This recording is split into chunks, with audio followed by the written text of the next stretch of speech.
Bonsoir et bienvenue dans l'Africa Newsroom, votre émission quotidienne de décryptage de l'actualité africaine. Au sommaire ce mercredi, Saïf al-Islam Kadhafi qui est de retour sur la scène politique. Le fils de l'ancien président Mouammar Kadhafi a annoncé ce lundi sa candidature pour la présidentielle de 2018 en Libye.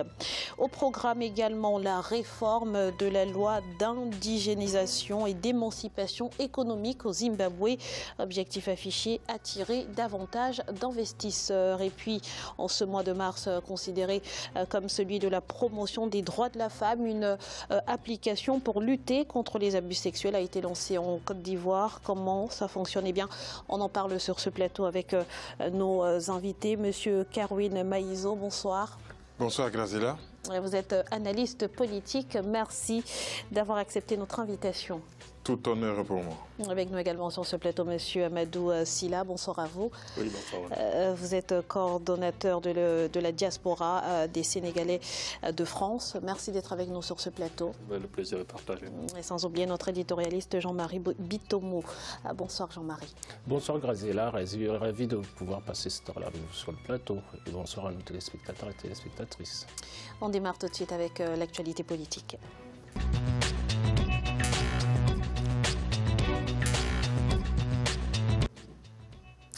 Saïf al-Islam Kadhafi, fils de l'ancien guide libyen, officiellement annoncé ce lundi 19 mars 2018 sa candidature pour l'élection présidentielle prévue en cours d'année. Une annonce qui intervient à un moment clé. On fait le point tout de suite avec Corinne Kamdem. On en parle juste après. Saïf al-Islam Kadhafi a décidé de présenter sa candidature pour les élections présidentielles en Libye. Des élections que les Nations Unies prévoient d'organiser avant la fin de cette année 2018, malgré la situation sécuritaire encore fragile dans le pays. Ayman Bourras, l'homme qui se présente comme responsable du programme de réforme politique de Saïf al-Islam, a déclaré lors d'une conférence de presse à Tunis ce lundi 19 mars que le fils de l'ancien leader libyen, Mouammar Kadhafi, s'engagera dans la bataille électorale avec un programme doté d'une vision politique, sécuritaire et sociale globale. Il n'est pas à la recherche du pouvoir, mais souhaite sauver la Libye. Ses mains sont tendues à tous ceux qui veulent le bien de la Libye au niveau local, régional et international. Saïf al-Islam est libre et jouit de tous ses droits civiques et il est actuellement à l'intérieur des frontières libyennes. Le fils de Kadhafi est la deuxième personnalité publique libyenne à annoncer son intention de se présenter aux prochaines élections présidentielles après Arif Ali Nayed, l'ancien ambassadeur libyen aux Émirats arabes unis, qui a fait son annonce au mois de février. D'autant que le 19 mars, la date choisie pour faire cette annonce n'est pas anodine, car elle renvoie au début des frappes de la Libye par l'aviation de l'OTAN en 2011. Je pense très objectivement qu'il a toujours incarné une forme de modernité, y compris dans la Libye de Kadhafi père, au sens où Saïf a toujours été quelqu'un qui voulait construire une constitution, préparer la modernisation du pays. Il avait d'ailleurs souvent rencontré l'opposition des vieux classiques du régime, mais des conservateurs du régime. Mais Saïf est un homme de modernité et aujourd'hui il peut représenter clairement un homme de réconciliation. Donc moi je pense que c'est une très très bonne chose qu'il puisse être candidat. C'est difficile de prévoir quelle sera la crédibilité du scrutin, s'il sera libre, honnête. Mais si c'est un scrutin libre, honnête, je suis profondément convaincu que Saïf a toutes ses chances parce qu'il incarne pour beaucoup de Libyens encore la possibilité de revenir une fois de plus à une pacification du pays, une réconciliation du pays et un retour à la normale, si j'ose dire. Saïf al-Islam n'a pas fait d'apparition publique depuis sa libération en 2017 de la prison de Zintan dans l'ouest de la Libye. Dans les jours à venir, il devrait s'adresser directement aux Libyens pour annoncer son programme électoral. Monsieur Sylla, comment avez-vous accueilli l'annonce de la candidature de Saïf al-Islam Kadhafi à la présidentielle libyenne? Est-ce que c'était une surprise pour vous? Oui, mais je pense que compte tenu de la situation actuelle en Libye, avec tout ce que la Libye traverse comme difficulté depuis effectivement la chute du président Mouammar Kadhafi, la candidature de Saïf al-Islam, je pense que c'est quand même une réponse adaptée, de compte tenu de la posture de l'homme. de ses connaissances du dossier, je pense qu'il a été préparé quelque part, effectivement, pour, en tout cas, assumer de telles responsabilités. Aujourd'hui, je crois que le fait qu'il ait annoncé sa candidature, on espère que peut-être ça va susciter encore de l'espoir chez les Libyens, et puis qu'ils pourront éventuellement... voilà, c'est pas qu'il est le fils de Kadhafi, voilà, tout est mauvais. Il est le fils de Kadhafi, mais c'est quelqu'un qui connaît la Libye, qui connaît l'État, qui connaît la gouvernance, et puis qui a une expérience. Je pense que les Libyens doivent effectivement en profiter. Vous êtes de cet avis, M. Maïzo? Mais j'ai entendu une phrase, lorsque M. Sylla a parlé de Kadhafi, c'est comme si c'est quelqu'un dont il faut parler négativement. Moi, j'ai dit que Kadhafi, c'était pas pour l'Afrique, c'était pas quelqu'un dont on doit parler négativement. Il avait des grands projets pour l'Afrique, c'est quelqu'un qui a beaucoup bossé pour l'Afrique, c'est d'ailleurs ce qui lui a coûté la vie. Je vous rappelle, pour ceux qui l'auront oublié, que juste avant sa mort, les Occidentaux avaient négocié avec son fils pour qu'il dépose doucement son père et qu'il prenne le pouvoir. Celui-là avait refusé. Alors, moi, sa candidature, c'est quelque chose, si j'étais libyen, que j'applaudis des deux mains, parce que déjà, c'est quelqu'un de compétent. Il a été formé à bonne école en Suisse. C'est quelqu'un qui connaît à la fois les Maghreb, c'est-à-dire l'Occident arabe ou islamique, mais il connaît aussi le monde occidental. Donc c'est une jonction entre les valeurs orientales et les valeurs occidentales. Donc il fera une très bonne jonction. Il est jeune, il a une bonne connaissance des dossiers, il connaissait les projets de son père. Je pense qu'il n'y a pas quelqu'un dans l'entourage de Kadhafi qui connaît mieux les livres verts que lui. Donc le fait que... Et puis il fait l'unanimité. Effectivement, vous avez raison là-dessus. Moi, je me dis, chaque fois qu'on parle de Kadhafi, vous avez souligné un mot là qui est important. Nous voyons, si vous voulez, l'aspect négatif de Kadhafi. Et tous les Africains, c'est-à-dire d'une certaine génération, on a tous intériorisé que Kadhafi, c'était un terroriste, c'était quelqu'un, c'est-à-dire de négatif en tant que tel. Alors que c'est quelqu'un qui voulait le bien de l'Afrique. Kadhafi a œuvré pour énormément de choses au bénéfice de l'Afrique. Et comme vous l'avez souligné, il est tout à fait important de souligner que la mort de Kadhafi est liée au fait qu'il a posé des actes qui contribuaient à libéraliser l'Afrique.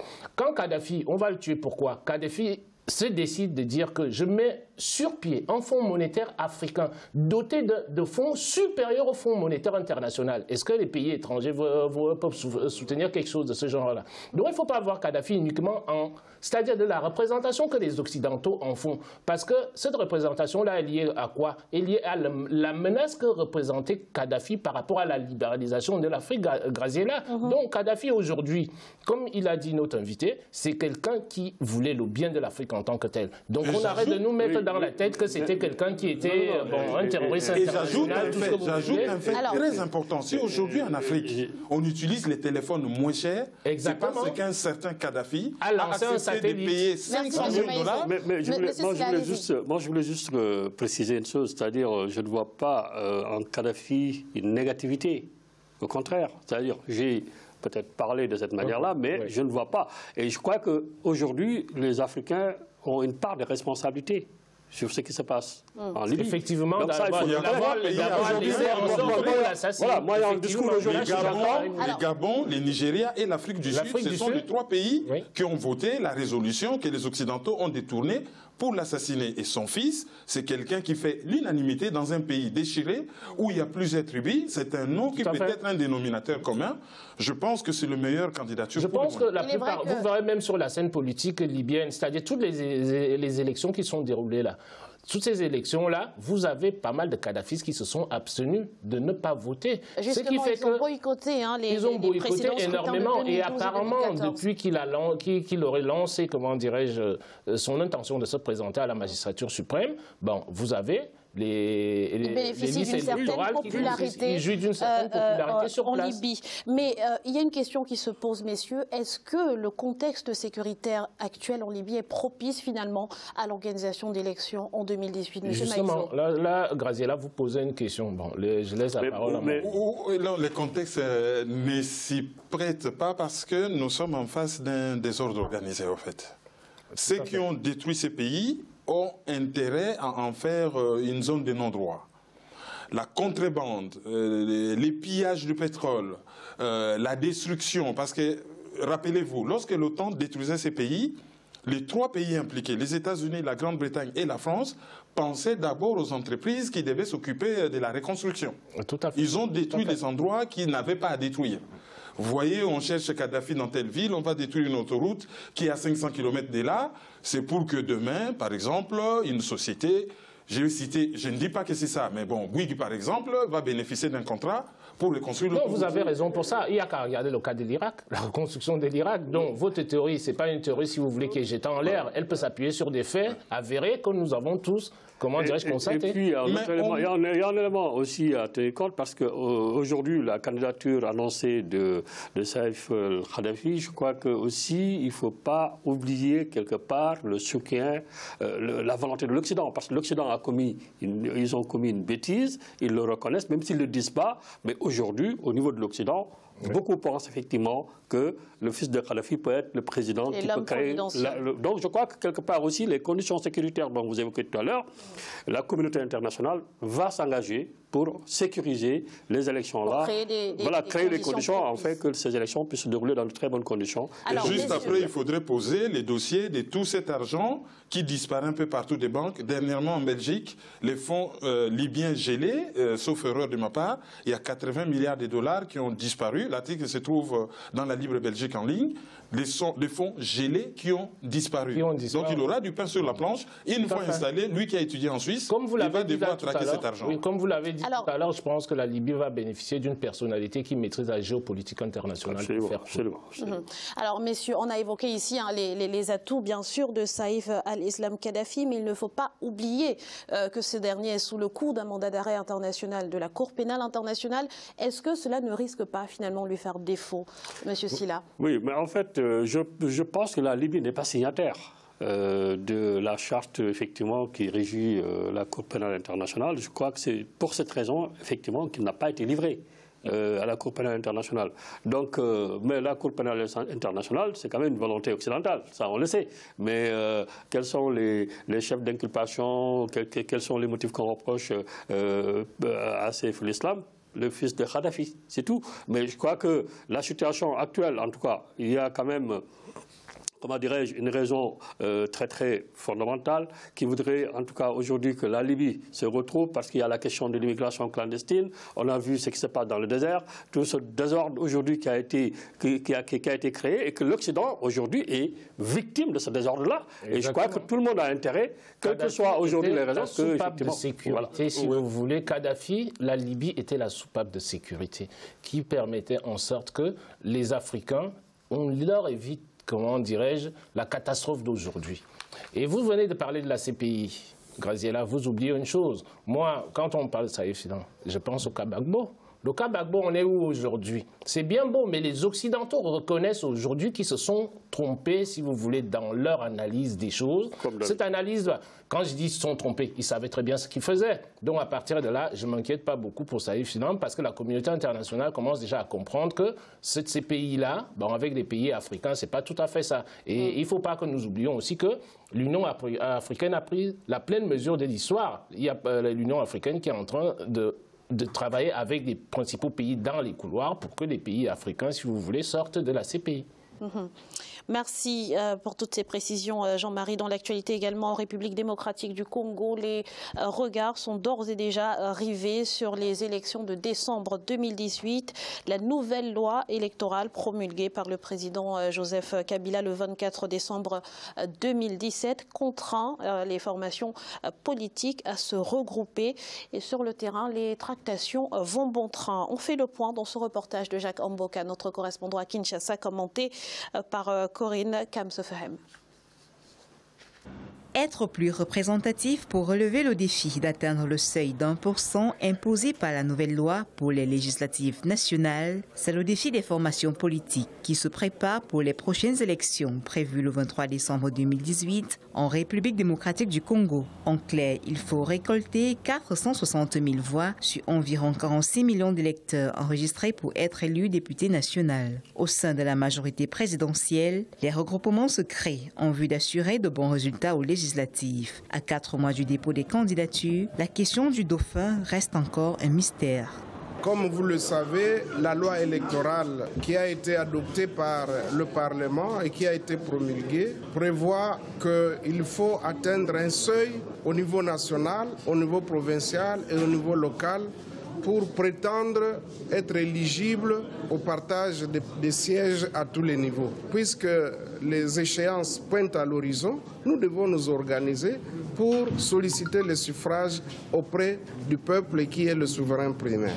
Au sein de la famille politique du chef de l'État, dont la Constitution interdit de se représenter, on minimise la question du dauphin. Les observateurs estiment cependant que celui qui est appelé à conduire la majorité présidentielle en qualité de candidat à la présidence n'aura pas suffisamment de temps pour se préparer à ce challenge. Je crois que la question du choix du dauphin est une question très complexe aujourd'hui. Elle doit être prise au sérieux parce qu'il ne reste plus que 4 mois pour la présentation des candidatures. Je pense que pour le peuple, c'est qu'il faut qu'il y ait un changement. Et que ce changement-là, celui qui incarne ce changement, devrait se préparer très sérieusement.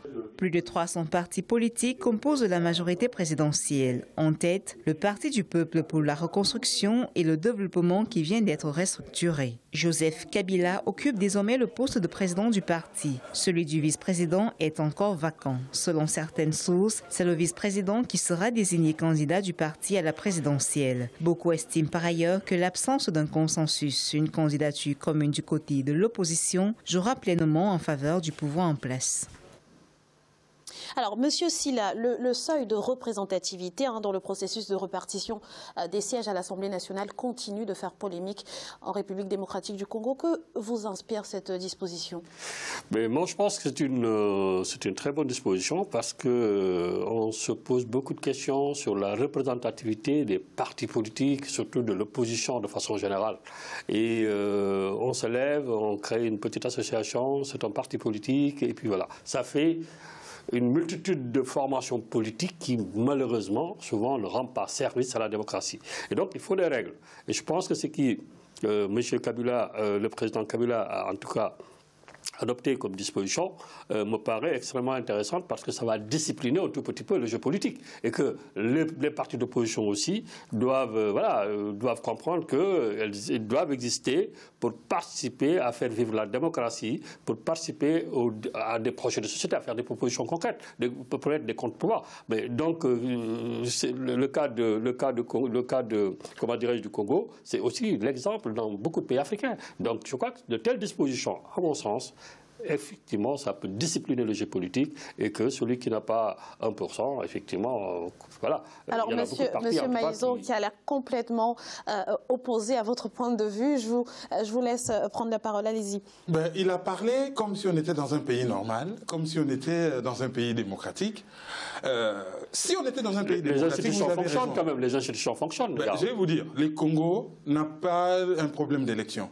Le problème du Congo, c'est que ce pays, depuis 1996, a été victime d'une guerre d'agression qui s'est transformée en une occupation militaire. La priorité des Congolais, ce n'est pas d'organiser des élections ou de nous faire passer comme si on est dans un problème, une crise politique, un déficit de démocratie. Le problème du Congo, ce n'est pas ça. Le problème du Congo, c'est chasser les occupants, l'armée rwandaise, qui occupe le Congo avec des uniformes congolaises. Vous savez comment on appelle les FARDC ? Ça s'appelle Forces armées rwandaises déployées au Congo, FARDC. Donc il faut d'abord commencer par chasser cette armée et après les Congolais pourront organiser des élections entre eux. Tout ce qu'ils font là, c'est de la mascarade. Mais je suis d'accord avec vous. Les choses étant posées, la situation étant celle que nous connaissons aujourd'hui. Moi, j'abonde plutôt dans le sens de M. Sylla. Tout simplement pourquoi? Parce qu'il est nécessaire de restructurer nos scènes politiques africaines en tant que telles. Ce n'est pas uniquement un problème qui s'adresse à la RDC. Parce que si on ne reconstruit pas, quand vous vous retrouvez, je l'ai commenté sur ce plateau la semaine dernière, les élections qui se sont déroulées en Guinée, vous vous retrouvez avec 300 partis politiques. Après, qu'est-ce qu'on va dire? On va dire que les gens qui sont en face sont en train de tricher. Mais l'opposition, je dis toujours que nos oppositions doivent construire des plateformes programmatiques qui les rendent crédibles. Ça ne sert à rien d'aller créer chacun dans son coin une petite association, et cette association-là, on la dénomme parti politique. Quel est le programme qui a derrière ça? Donc, pour restructurer le paysage politique de nos États africains, il est nécessaire de recourir à des choses comme ça. Donc maintenant, ce que vous dites, ce n'est pas faux non plus. J'adhère à ce que vous dites, c'est la réalité. Nous voyons cette réalité-là. Mais par contre, quand on prend une disposition qui vise à améliorer le fonctionnement politique des institutions africaines, je suis d'accord. Il ne faut pas tout rejeter tout simplement. Moi, je vous comprends. Vous êtes Congolais, donc à partir de là, vous avez la fibre congolaise et vous regardez que votre pays est occupé. Effectivement, internationalement, on ne peut pas l'accepter. Mais quand il y a une disposition comme celle-ci, de mon point de vue, elle contribue à renforcer la scène politique. On peut prendre aussi l'affaire autrement. Oui. Prenons l'hypothèse où nous sommes en démocratie, que les pays ne soient pas occupés. Oui. Lorsqu'on crée plus de 500 partis politiques que l'on finance soi-même, oui. Et pour rester au pouvoir, demeurer au pouvoir, on met en place un dispositif pour expulser de la scène politique certaines personnes qu'on a fabriquées soi-même et qui n'obéissent plus. Parce que le problème, c'est l'animisme en Inde, l'intention de nuire. C'est lui-même qui a créé... Alors, M. Sylla, il est vrai que cette disposition met d'emblée les petits partis politiques dos au mur, parce que ces derniers sont contraints, pour le coup, de s'associer. Et dans de telles conditions... Mais c'est bien comme ça, Graziella. Il a déjà dit, c'est bien comme ça qu'on puisse restructurer la scène. Vous allez vous retrouver avec 500 partis politiques, ça sert à quoi? Mais selon certains observateurs, c'est un stratagème mis en place par le pouvoir pour contraindre certains partis politiques à rejoindre ces rangs. Je l'ai lu, mais n'empêche que pensez-vous justement de cet argument? Ces partis-là ne sont pas obligés de rejoindre la majorité présidienne. Si ce sont des partis d'opposition... Quitte à faire alliance, peut-être faire alliance avec le plus fort. Non, mais ils vont rejoindre une opposition d'accompagnement. Il faut lire un ouvrage, j'oublie encore le nom de l'auteur, qui s'appelle La fabrique de l'ennemi. Oui. L'ingéniosité des gens qui sont au pouvoir au Congo, c'est qu'ils sont au pouvoir et ils ont créé leur propre opposition. C'est-à-dire qu'ils contrôlent toute la scène politique. C'est ce que font des sociétés de grandes marques, c'est qu'ils nous vendent des baskets, des montres, tout ce que vous voulez. Qu'est-ce qu'ils font? Ils fabriquent un produit et ils le piratent eux-mêmes. De telle sorte que et l'argent du produit original et l'argent de la piraterie se retrouvent dans la même caisse. Et la scène politique congolaise, c'est la même chose. Vous arrivez au pouvoir. Vous savez, moi je pense qu'après ça, c'est pas spécifique au Congo, c'est vraiment général, c'est l'Afrique. Donc, en fait, cela s'inscrit dans la marche de la démocratie africaine. Aujourd'hui, dans les pays africains, les pouvoirs, effectivement, ont l'habitude de choisir une opposition qui leur est favorable. Bon, on peut critiquer, on peut avoir des réserves, tout ça, mais moi je pense qu'il faut l'inscrire dans une dynamique de construction de nos États qui est en cours, qui n'est pas encore achevée, et puis bon, il va falloir... Tout à fait. Et puis, Jean-Marie, au-delà, finalement, même des petits partis politiques, cette disposition, finalement, met l'opposition congolaise face à ses responsabilités. Absolument. Voilà cette responsabilisation-là, c'est ce que je voulais dire tout à l'heure, Graziella, c'est ce que ça permet de responsabiliser les leaders de l'opposition, à se poser la question de savoir, c'est-à-dire quand on parle des oppositions chez nous, l'opposition ne se pose jamais la question où est-ce que nous avons failli? Où est-ce que nous avons failli? Il faut toujours, après un échec, il est toujours nécessaire pour un individu, pour une organisation, de pouvoir se poser la question de savoir où est-ce que nous avons failli. Vous avez failli par rapport à quoi? Comme le disait M. Sylla tout à l'heure, comment dirais-je, la dynamique qui se passe en RDC. Ce n'est pas uniquement en RDC, elle se passe partout dans tous les pays africains. Vous savez, en Afrique, les tenants du pouvoir, qu'est-ce qu'ils font toujours? On va créer des petites associations, ainsi de suite, qu'on réduit en partis politiques. Et c'est la raison pour laquelle je vous dis que ce qui arrive, comment dirais-je, en RDC aujourd'hui, pour moi, c'est une bonne chose, parce que ça contribue à reconstruire, c'est-à-dire la scène politique congolaise, pour que l'opposition soit beaucoup plus crédible. Ça va renforcer les individus à se regrouper. Le meilleur programme pour la RDC maintenant et la meilleure dynamique, c'est ne pas mettre la charrue devant le bœuf. Je suis d'accord avec vous. Il faut d'abord sécuriser le territoire. C'est chasser l'armée étrangère. Exactement. Et tous ces étrangers... Pour l'instant, M. Maïzo, vous le dites, mais pour l'instant, on a une classe politique congolaise qui unanimement, en tout cas une opposition qui appelle à la tenue d'élections. Edem Kojo avait qualifié cette classe politique de pourrie. Et moi, j'ai toujours dit que c'est la classe politique la plus corrompue, la plus pourrie et la plus toxique du monde. La médiocrité de l'homme politique congolais, je n'ai jamais vu pareil à travers tous les pays du monde. Donc ces gens-là ne sont pas à la hauteur. C'est cette classe politique qui a vendu.